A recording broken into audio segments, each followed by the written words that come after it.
understand more and more. Why and what's the purpose of these teachings?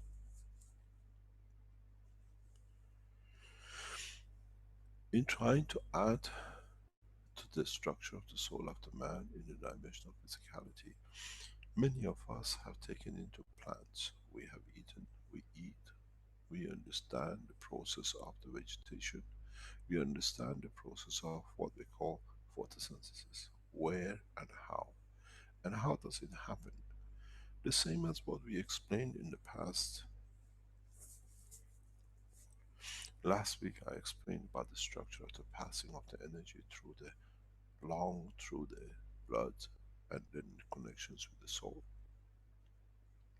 There is a mystery or a misunderstanding in the world of the plants.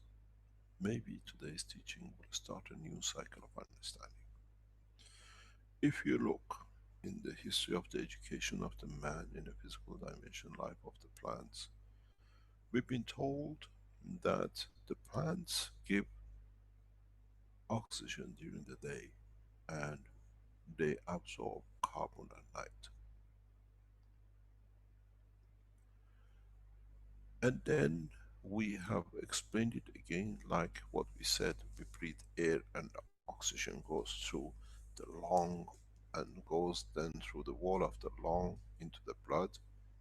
The fallacy, the most beautiful fallacy which we all have accepted because of the lack of understanding. The same fallacy exists in what we call photosynthesis. If you look at what is photosynthesis, how do they explain, how do we explain in the world of science today?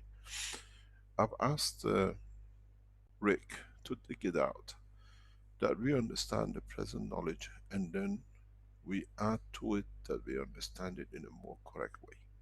With the new knowledge of the science of the plasma, new science of the creation of the fields of the universe.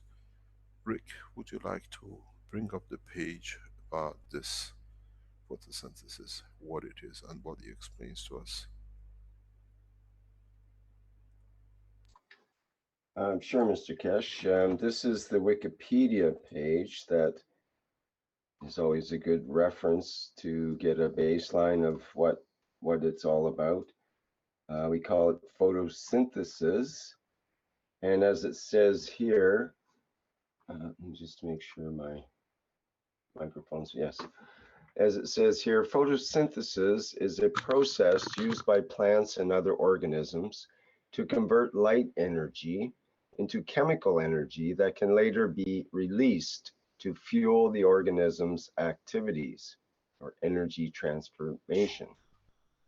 This chemical energy is stored in carbohydrate molecules such as sugars, which are synthesized from carbon dioxide and water. Hence the name photosynthesis from the Greek phos, light, and something, synthesis, putting together. In most cases, oxygen is also released as a waste product. Most plants, most algae, and cyanobacteria perform photosynthesis. Such organisms are called photoautotrophs.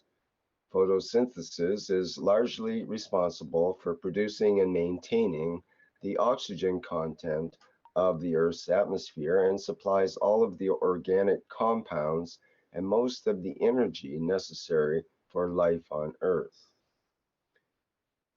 Shall I go on with this? Or I also have a video, Mr. Kesh, if you want me to play it.